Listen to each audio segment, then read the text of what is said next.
Is it me or is this another episode of Paranormasight, the Mermaid's Curse? Ladies and gentlemen.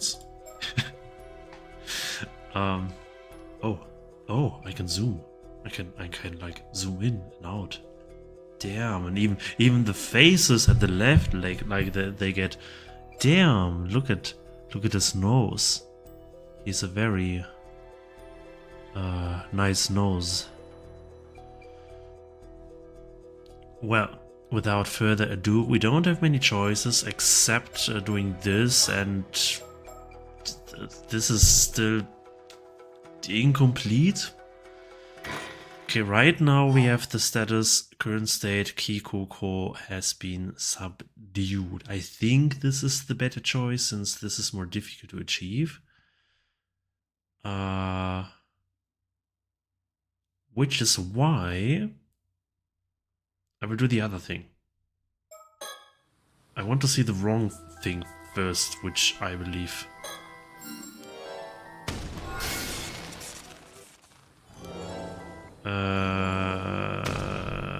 This didn't change anything. Wait. Start from the standoff.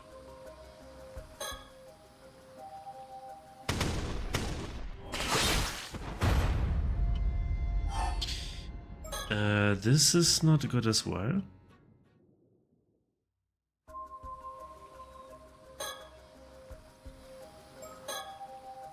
Okay, I have to throw this away. But not the business card.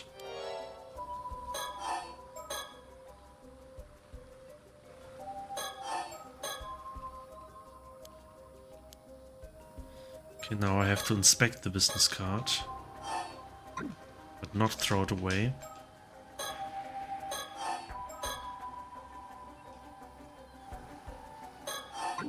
At least I thought so.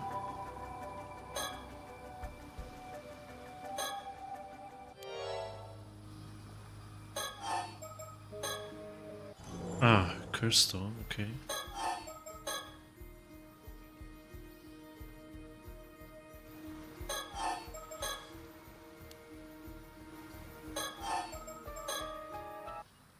I don't know, this right now feels even more difficult than the other option.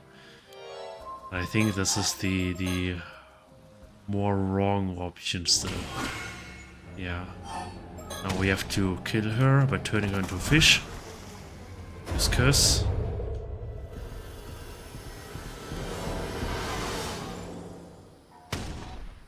That's that.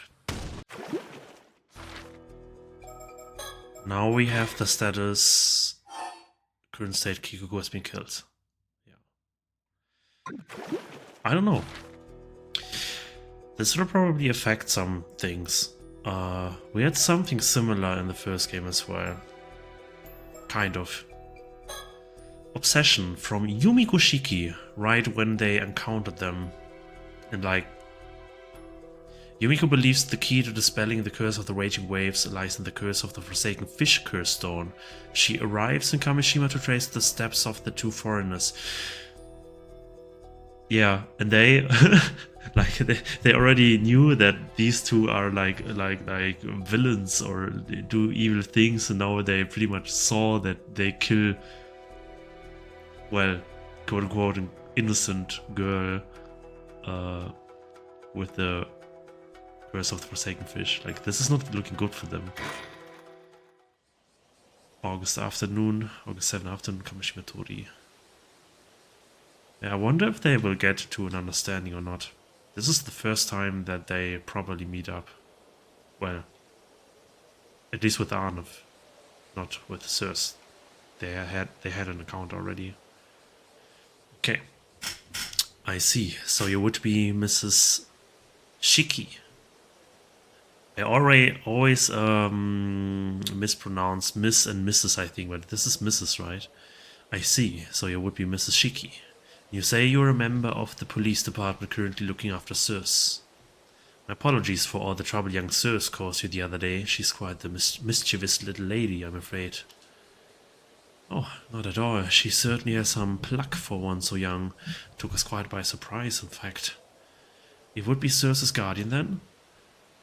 Oh no, we are related to be sure, but she's really more my guide, come bodyguard, if anything. Guide, come bodyguard. Okay. I just never heard this before. I see. Since when was I your bodyguard as well? I'm afraid that circumstances may dictate that we have to take Circe back to Tokyo with us, though. Is that so? That would be quite the bother. Personally, I would rather avoid having to do so as well. There's a case here that needs our urgent attention, you see. So I would appreciate it if you cooperated without any fuss. That would depend on what you ask, I'm afraid. I guess you're not immortal then. I guess you're not immortal. But oh my goodness, is that what I think this is? What? Mockingbird Paradise. Collect 15 Mockingbird stickers. Damn. Look at this. Look at this body and this plumage. And number 15. It's Tangoing Turkey. Damn. He must be the richest boy in town.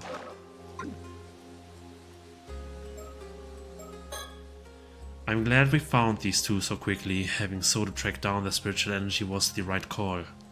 Our foremost priority is to find the curse stone housing the curse of the forsaken fish, so we can learn how to lift the curse of the raging waves. And from everything we've learned so far, it's most likely in possession of these two foreigners. Soda mentioned when we arrived in Kamishima that the energy from the curse of the raging waves has grown much stronger since we were last here.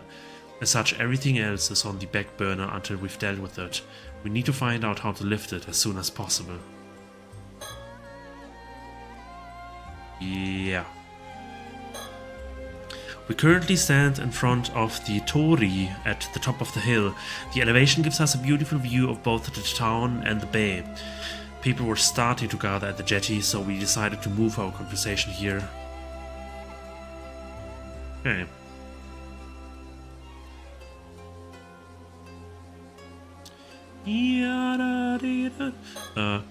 Soto's keeping a close eye on Avi and Circe for me. It's thanks to his clear understanding of our respective roles that I can focus fully on the conversation at hand. Soto, what do you make of these two? I can sense an ominous spiritual energy lingering around them. It's all but certain that they have curse stones. I see. We don't have time to play games then. It seems like a direct approach would be best here. Wait, you mean both of them have curse stones? Yes, both of them.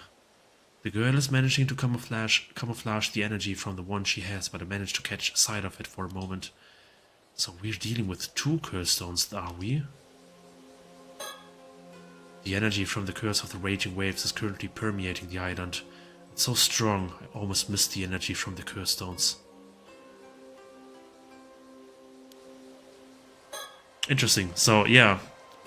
The current state of Arnav's chapter we did before is affecting this chapter now. Otherwise, they wouldn't have two curse stones, right? Or is that so? Wait, no. Even if they subdued Kikuko, they would still get her curse stone, right? I don't know. Circe is currently meant to be in the care of paranormal affairs, but has been shirking her training to travel around the country instead. She's very talented for one so young, and has a lot of guts too. I can't help but root for people like her. More than anything, I know how they feel. I would like to leave her be if possible. This man, Avi, is apparently a fantasy writer, but he comes across as quite the shifty sort. I don't doubt he will start trying to throw us off his trail the moment he senses danger. I'll have to watch my step around him. By the way, sirs, I was told to tell you to return to Tokyo at once if I saw you. What? But I don't want to. I thought you would say that. Well, I was only asked to tell you, no more, no less. What you choose to do with the message is up to you. Thanks, I think. If you want to know what happened, ask Avi. I will, thank you. I want to talk to you.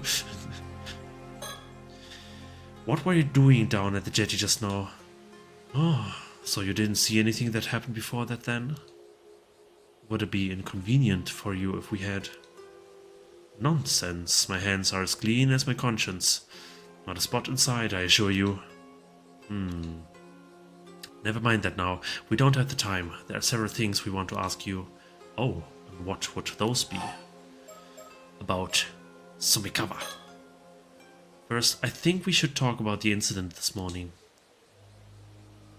Miss Sumikawa was discovered washed up on the Futamigaura. I hate this name.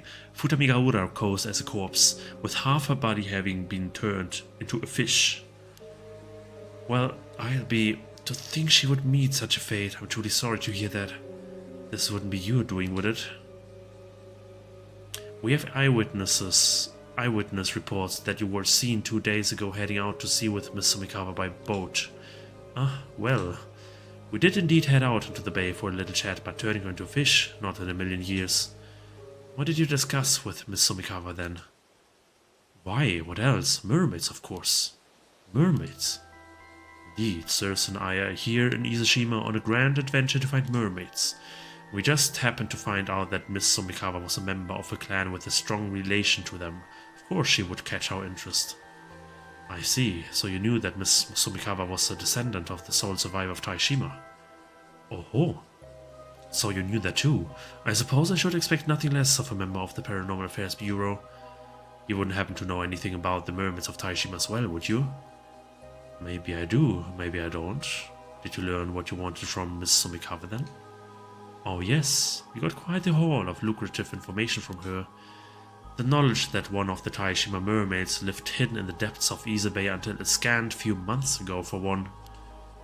What? Oh, that caught your interest, did it? I see, she must have been able to go back to Ryugu when the seal broke 3 months ago. So you even know about Ryugu. You seem quite well versed in these matters, Mrs. Shiki. Huh, maybe just a bit. So, now that you know there are no longer any mermaids to be found here, have you given up looking for them? Hardly. There should be one more mermaid out there somewhere. We are here today to see if we can't glean some hint as to her whereabouts, in fact. My gut feeling is that the last remaining mermaid is her. Yeah. Ah, I see.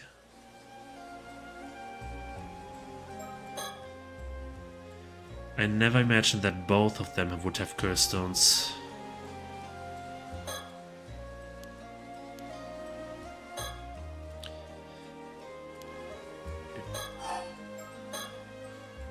Do you know what Miss Sumikawa did after you finished your talk?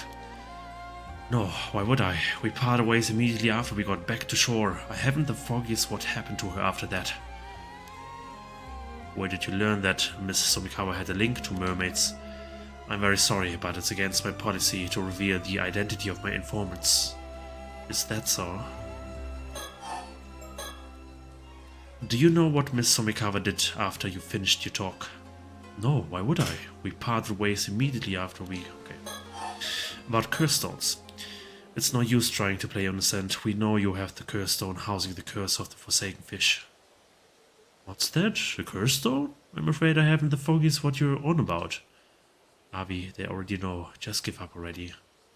What's this? Stabbed in the back? And by my own kin, no less. How could you? Its spiritual energy is too powerful to hide. I can tell that man over there has already noticed it. Thank you for the help. You saved us quite a bit of trouble just now. Does that mean you let us go? I'm afraid we won't be able to just yet. No. After all, you have a curse stone as well, don't you? Yeah, I do. We ran into someone who was trying to use it earlier, so I took it off them. Is that so? Honestly, I'd rather you took it off my hands if possible. You don't seem to be planning to do any harm with it. I suppose we can leave that topic for later. So, why are you letting Avi here walk around with the curse of the Forsaken Fish? To let him live out the streams, I suppose. I'm afraid that makes for a poor reason. Alright. I'm admitted, it was all me. I didn't want to give it up, so I asked Circe if I could hold onto it. I just couldn't let it go, not after learning it had such a close link to mermaids. I see, so that is the curse stone for the curse of the Forsaken Fish. How did you come into possession of that curse stone? Well, that would be a bit of a long story. It all started when I found a mermaid mummy left by my great-grandmother in the old family storage back in the States. That mermaid mummy ended up containing a map, one with a riddle to be solved no less. That riddle led us to a mysterious box on the seabed. And once we'd solved the puzzle sealing the box shut, we found this curse stone nestled within. Oh, a mermaid mummy, you say? It seems that the keepsake passed down by your ancestor was indeed a curse stone then. Huh? Now we're talking. Yeah.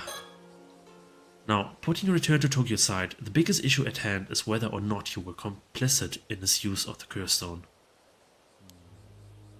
Curse stones are dangerous things. They should be viewed in the same light as bombs or poison gas and treated with the same amount of care.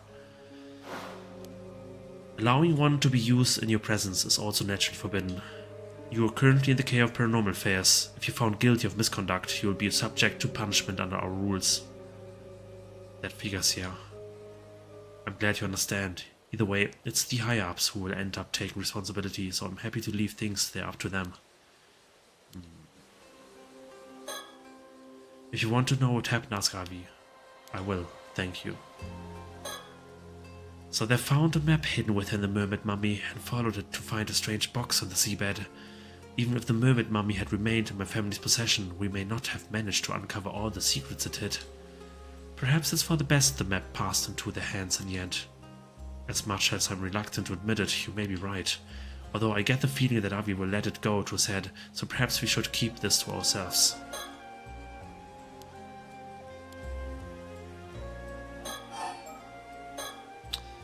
There's no doubt that Miss Sumikawa was transfigured into a fish by the curse of the Forsaken Fish. And it's looking extremely likely that you have the curse stone that would make that possible. No more excuses. Tell us what really happened.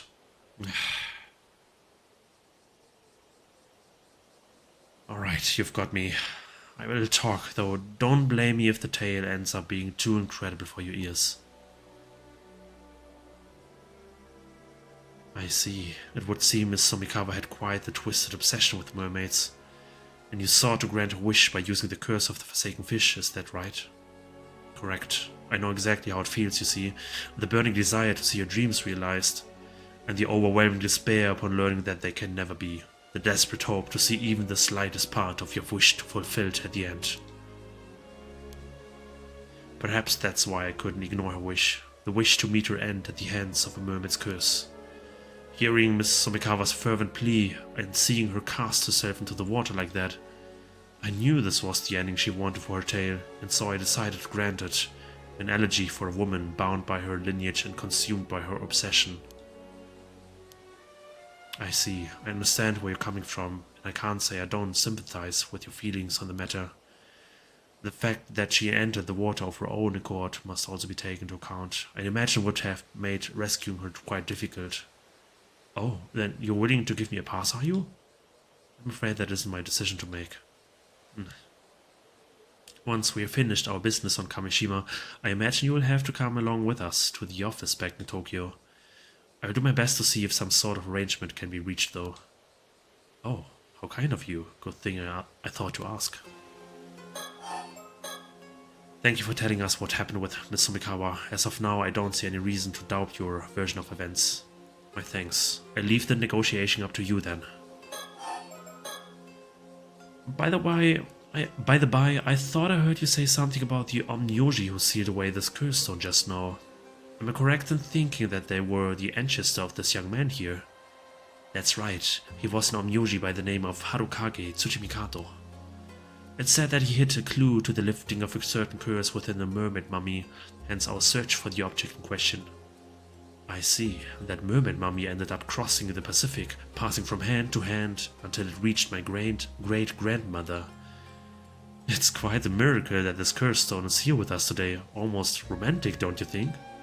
I suppose you could say that, yes.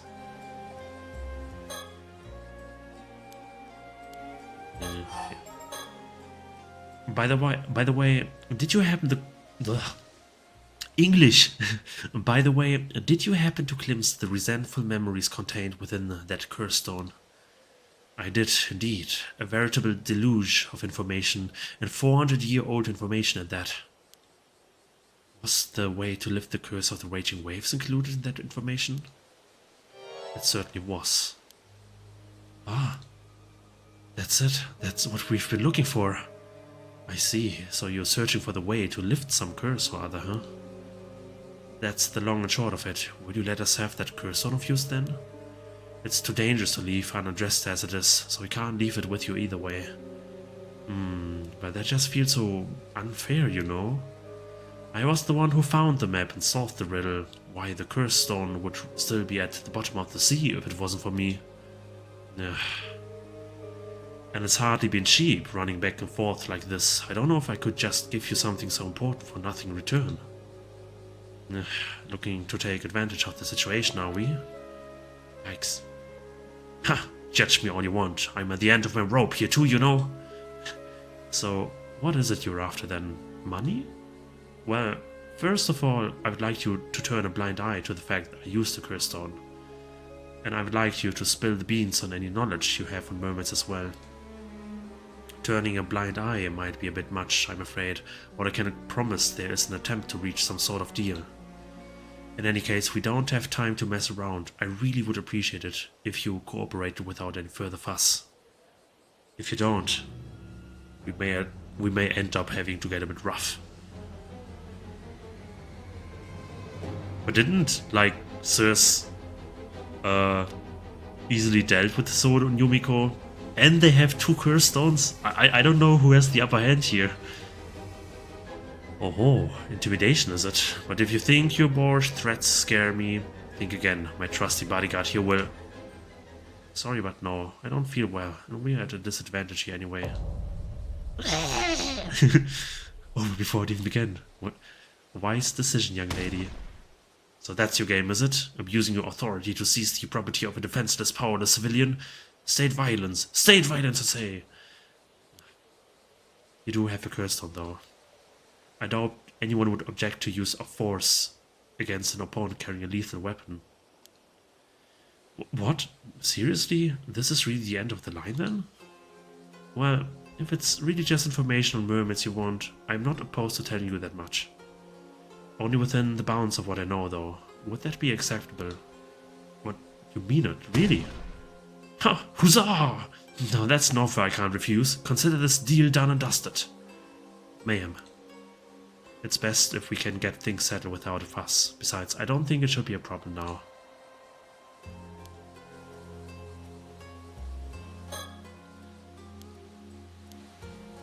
I wonder if she will say things we, even as players, as readers, don't know. Huh. Okay. I'll tell you what you want to know about mermaids. In exchange, you'll hand over your curse stone. Do we have a deal? We do, indeed. So, what is it you want to know about mermaids then? Though I would wager you're after the secret of immortality. Immortality? Oh, no. All I want is to meet a real-life mermaid. It is not but dreams and adventure that drive me. Really? That's it? Well, even if you had been after immortality, I doubt it would have been possible. What? You mean the legends about mermaids being able to grant immortality are false? They're not. I've encountered my fair share of people who have become immortal that way after all. There's even a word for these individuals. They are known as 800-year immortals. 800-year immortals, huh? So they do exist. Incredible. What became of the third Taishima mermaid then? The one known as Nagame. She hasn't returned to Ryugu, has she? Is she Nagame? She hasn't. Soba is the only mermaid who returned to Ryugu in the end. Oh, so she's still out there somewhere, roaming the mortal world as we speak. You could say that, but you could also say that she's no longer here. What do you mean? Don't tell me she died. Well, that also wouldn't be entirely accurate. Oh. What is this, Circe? I think I've got it. Figured it out, have you? What, really? What do you mean? Think back on what we heard before. Before? Well, there's not much point in dragging it out, so I will go ahead and tell you.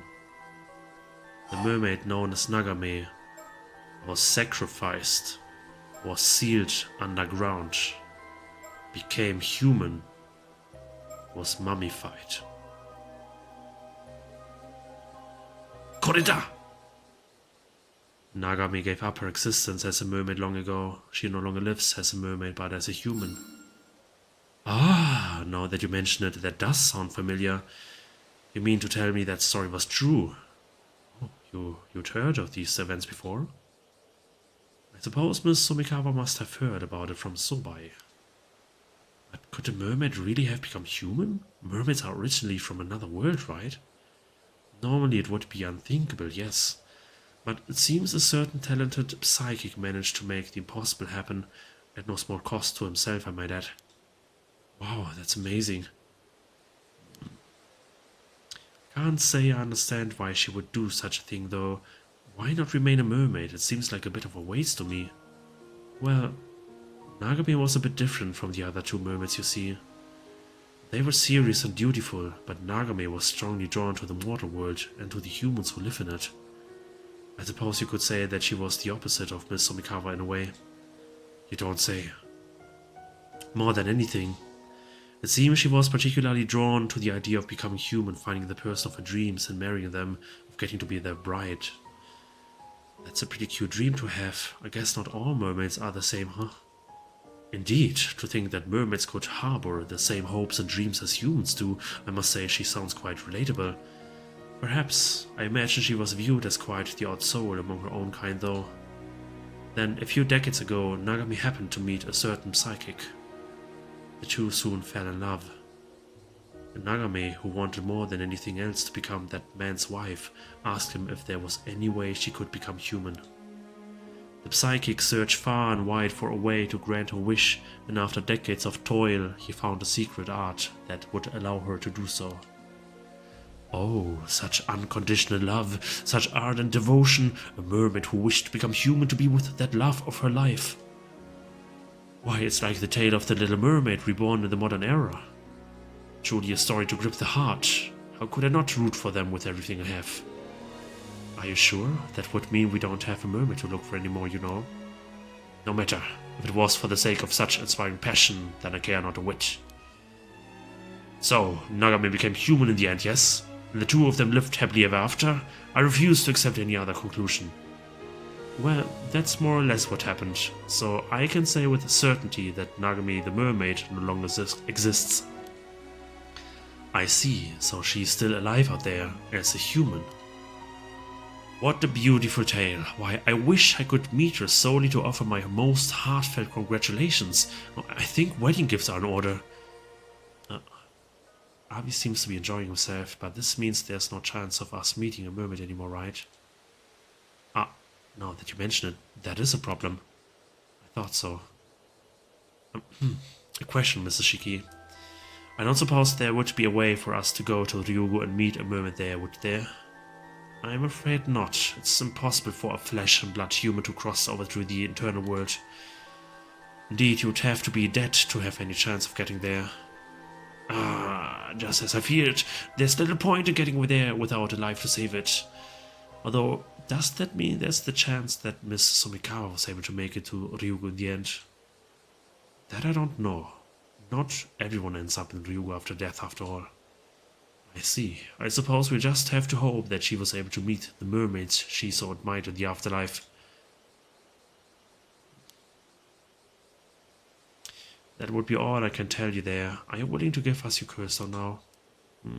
Well, knowing that we have no chance of meeting a mermaid now has thoroughly dashed all my hopes and dreams.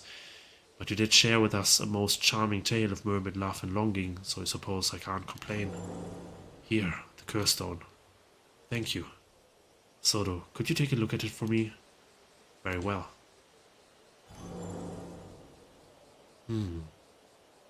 Naruhodo. I see.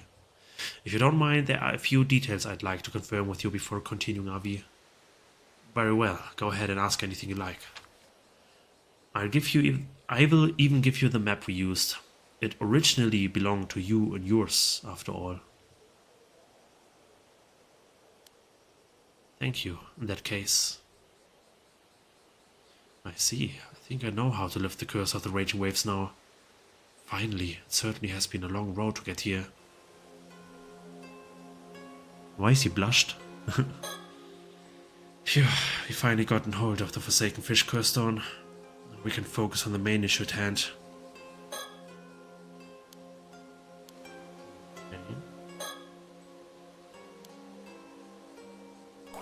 Mayhem, about the curse of the raging waves. Hold on, let's finish dealing with this first. We'll talk about that afterwards.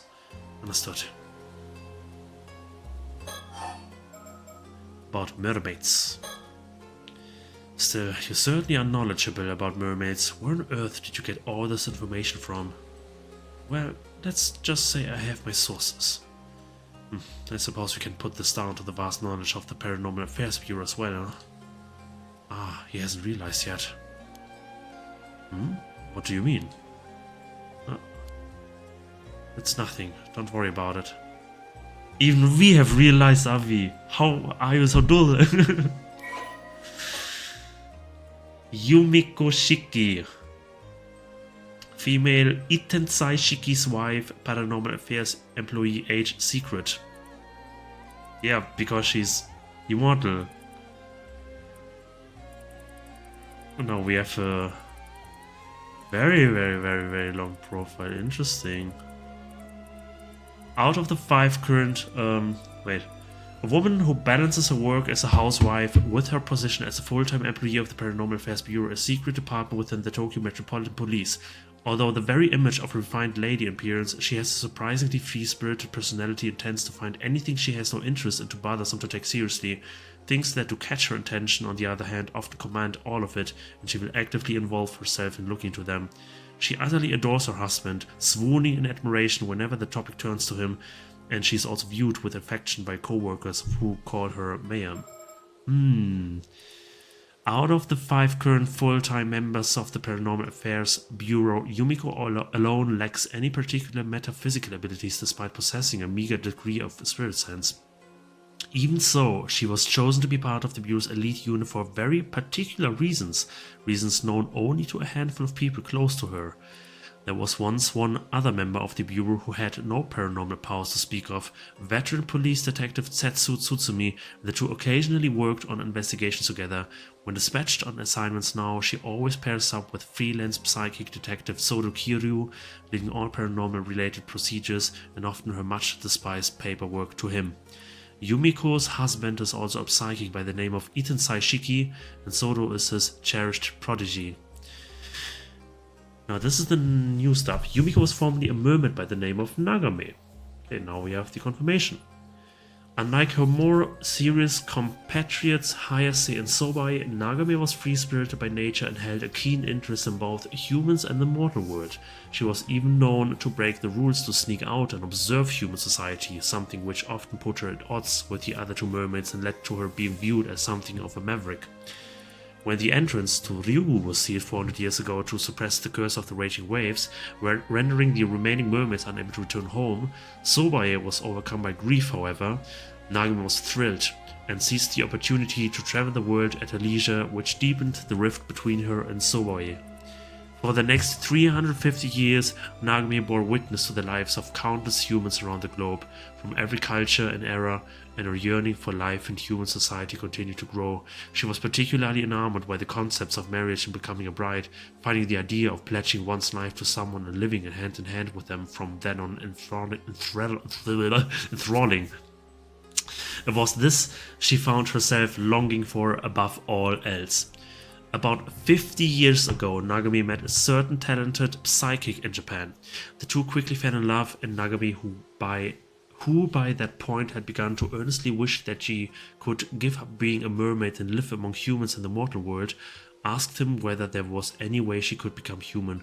Wanting to fulfill her wish, the psychic began to search for a lost secret art that would allow her to assume human form.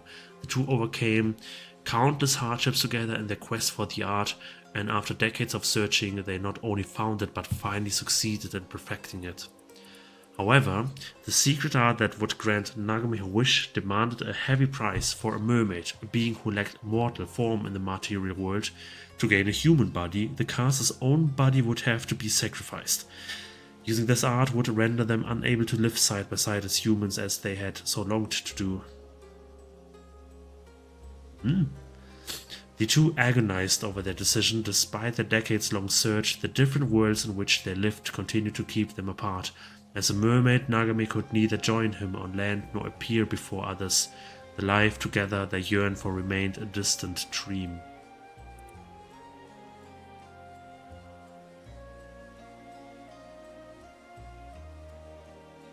Ah, the casters. So her husband would have been like sacrificed.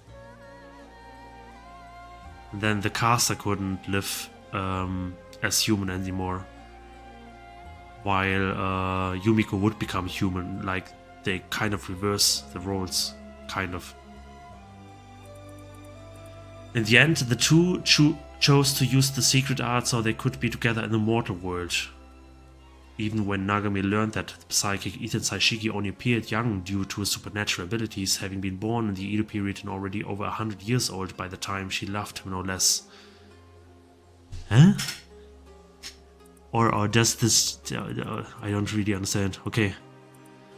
Thus did Nagami the mermaid become Itensai Shiki's human wife, Yumiko Shiki, a name given to her by Itensai himself. Although the process of gaining a human body meant she lost many of the memories and abilities she had possessed during her time as a mermaid, she retained all the memories and feelings from her time spent with Itensai, which was more than enough for Yumiko. Since then, Yumiko has enjoyed a fulfilling life with her human nature, and her relationship with Itensai bring her immense joy.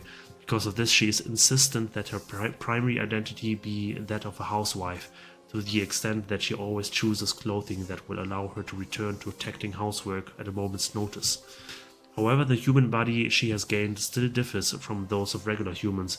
Although she appears to age slowly compared to those around her, it is entirely unknown how long her lifespan will end up being.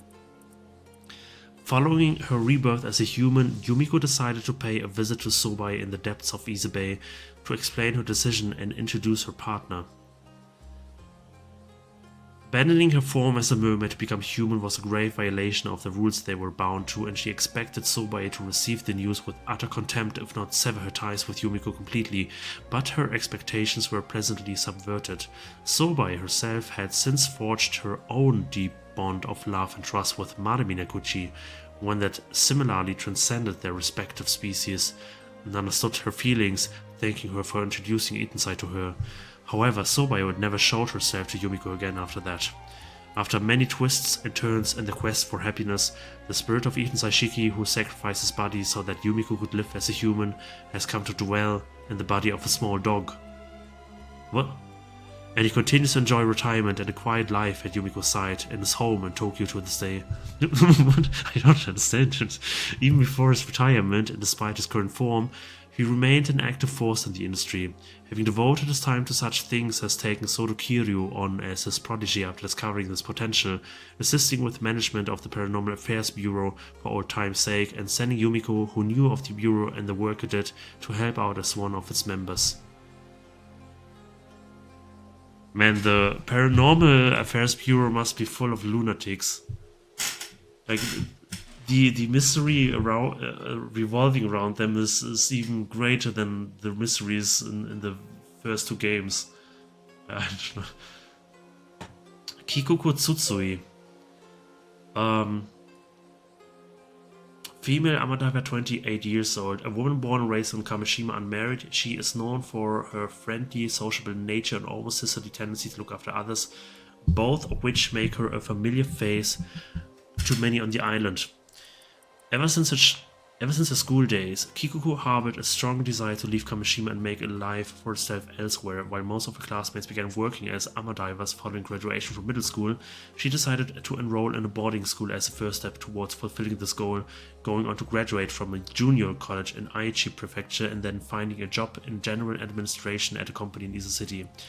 However, because her assigned work consisted only of unfulfilling menial tasks like pouring tea and answering calls, she left after only 1 year. She changed jobs repeatedly over the following years but found no further luck in subsequent workplaces.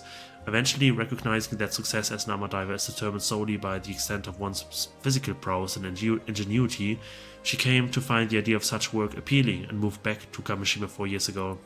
Despite her late start as an armor diver compared to her peers, she leveraged her high athletic ability, a talent which even saw her star in the National Athletic Meet during her school days, and her innate knack for analytical thinking and research to consistently turn out good results, and she has since earned the respect of even the veteran armor divers of the island.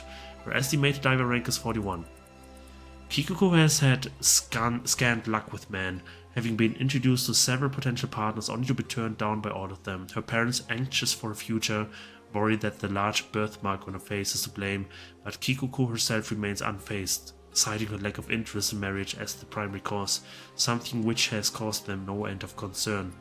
Although she endeavored to hide her birthmark with makeup while at school and during her time as an office worker, she has since embraced it, proudly proclaiming it to be her symbol. While aimlessly drifting from job to job, unable to find something she wanted to do, Kikuko happened to meet Kipe Ikuma, who was the president of one of the companies she ended up working for. It was then that Kipe revealed a surprising secret to her. Kikuko was in fact the illegitimate child of a wealthy tycoon, one Yoshiatsu Yamashina, and she had been trusted to a childless couple to raise as their own. Kikuko had always believed herself special in some way, and learning that she was originally of high birth only served to validate that belief, leading to her developing a strong sense of pride. Upon learning of Kikuko's background and taking note of her dissatisfaction with her current lot in life, Kipe opted to try and make her his pawn by skillfully manipulating her sense of self-importance. His endeavors paid off. Tired of what she perceived as a stifling, monotonous life, and driven by both her admiration for Kipe and desire to be recognized by Yoshiatsu so she could live the life she believed she deserved, Kikuko agreed to return to Kamishima and act as his agent there. Fueled by her ambitions and exhilarated by the sense that she had become the star of one of the spy movies that had been so popular in her childhood, Kikuko's mind was set. She no longer cared if people died or her hometown was destroyed as long as it meant she could fulfill her goals. Okay, Kikuko, I see how it is. Yeah. Okay. Oh. Guess I have to talk to Circe. Let's move on to the topic of Circe's curse stone, shall we? Oh, right, here it is. One of the locals we ran into earlier was planning to use this curse stone to cause a massacre, so we confiscated it. Goodness, that's far more disturbing than I was imagining. It sounds like you were lucky to escape unscathed. Where is this local now? Well, I'm afraid she managed to slip away after we took her curse stone. I imagine she's fled the island by this point. I see. I suppose she won't be able to get up to any mischief without the curse stone at least. So, who was this would-be mass murderer and what exactly was she planning to do? She said her name was Kikuko Tsutsui. She didn't have any spirit sense to speak of though. She tried to use her curse stone to get Avi to tell her what he knew about mermaids, but we managed to fend her off and take it from her. That's right, she had hand mirrors and business cards marked with the symbol that serves as the target for the curse, and handed them out around the island in advance for whenever she needed to activate it. A premeditated crime, in other words, and quite a thorough one too. That was quite a dangerous position you were in. I will say, if we hadn't caught on to her intentions, I've no doubt we'd be sleeping with the fishes by now. Such is the nature of dealing with curses, I'm afraid. You never know when you might end up the target. No need to tell me twice. I've had quite enough of curses by this point. A prudent attitude, a curse's corruption starts from the heart. Indeed, I'll be sure to remember that. Did you learn what this Kikuko was after in the end? To be honest, I wasn't all that sure myself. Apparently she was looking to get her hands on a mermaid to impress some tycoon called Yamashina. It seems he's looking for a way to become immortal. What? A tycoon called Yamashina who wants to become immortal? It couldn't be. Oh, you know him? Did she mention where she got the curse stone from? Could Yamashina have given it to her? Actually, it seems like that was someone else. As Kikuko would tell it, she's Yamashina's illegitimate child, but he refused to acknowledge her. While she was pondering ways to gain his approval, this young CEO, his apprentice, swooped in. He offered her a sympathetic ear and a curse stone to use to accomplish a goal. I think that was the long and short of it. Something like that, yeah. What? So there's someone else involved? Turns out we knew the CEO she was talking about too. We were pretty shocked. So this CEO was the original owner of the curse stone, was he? What is his name?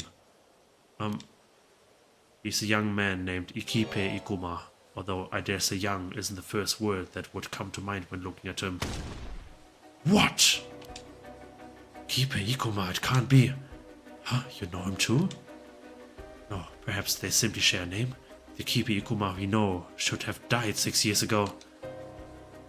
Died? What do you mean? Would you mind taking a look at this, Sabi? A portrait sketch. And who might this be? The Ikipe Ikuma, you know, wouldn't have to look like this, would he? Ikipe Ikuma. Oh no, he doesn't look like this at all. Yep, this isn't him. I see. Could you give us the curse stone you have, sirs? Sure, here you go. Soda, would you mind taking a look at this one too? Of course. This is the curse of Tomoshige, and it has the power to cleave its target in two. Mayhem, this is it? The curse from the Toba case? I thought so. What's gotten everyone so excited all of a sudden? Right, I suppose we should explain. The name of the man in the sketch I just showed you is Ikipe Ikuma. He was killed 6 years ago, and his skeletal remains were recently found in Toba. The cause of his death was a curse, one that kills its victims by slicing through them, bone and all. In other words, it's highly likely he was killed by the curse within this curse stone, the curse of Tomoshige. Wait, but wouldn't that mean... You're telling me that this Ikipe Ikuma was killed 6 years ago by a curse wielded by Ikipe Ikuma? Yes, in other words, the current Ikuma is an imposter. Ikuma was killed by his own curse.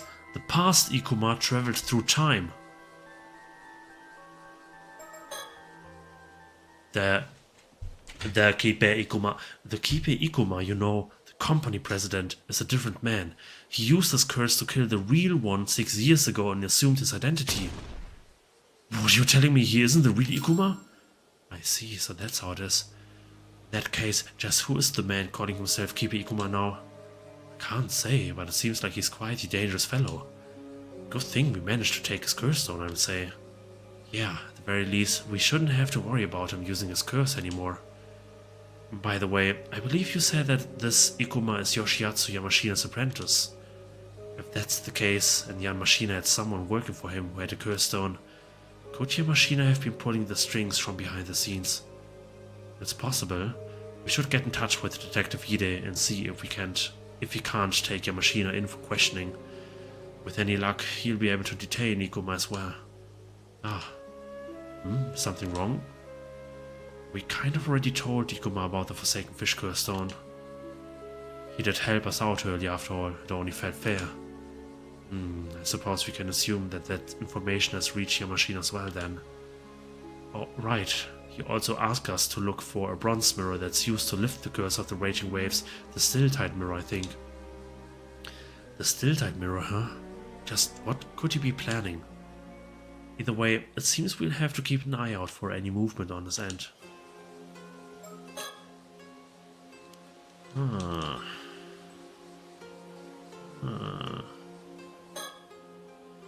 Yes, we were hoping you could do us a little favor, sirs. It seems you don't have a mermaid to be searching for anymore, so perhaps you could use that extra time to help us out. What do you think, Harvey? Yeah, very well. Permission granted. How kind of you. It's nothing strenuous, I assure you. We just want you to find out Keeper Ikuma's current whereabouts, that's all. Oh, so just an ordinary chore then. We want to focus on getting the curse of the raging waves lifted as soon as possible, you see. It would be a huge help if you could pin him down in the meantime. He's definitely up to something, and most importantly, you know what he looks like. We'd ask a detective from the Miu police to look into things there too, but one can never be too cautious. Both his true identity and goal remain unclear. Be very careful when dealing with him. I guess that means we'll have to go back to the mainland for now. We do have some time left before the last ferry is set to sail, I suppose. Okay then, I do want to find out what's going on too, so we'll see what we can do there. It seems we'll be helping you out with your work then, in that case. Please do consider putting in a word on my behalf. Alright, I'll see what I can do. We appreciate the help. If you learn anything of the note, leave a message at the station, alright? Got it. I suppose we should see about lifting the curse of the raging waves then. Let's get in touch with Detective Ida first. We can find Wakamura after that and see if we can't get him to cooperate. Understood. Let's be on our way. Let's be on our way then.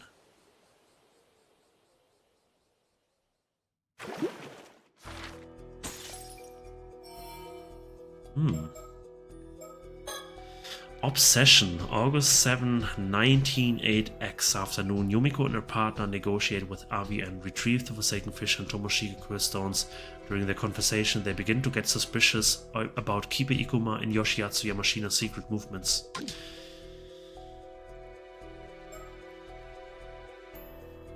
I'm still wondering. And now we have Sato. Point of contact. And we have... Oh yeah, new Mockingbird sticker! Tango in Turkey, Mockingbird number 50 White Turkey! A dapper dancer on the Bamboo Breakers dance team known for its fleet footwork and vibrant display of tail feathers. Having originally harbored dreams of days spent flocked by adoring fans, the current situation with Team Darling Maverick Mandy as the apple of everyone's eye has him gnashing his beak in frustration. And with that I say goodbye, my friends. I need a break. Bye bye.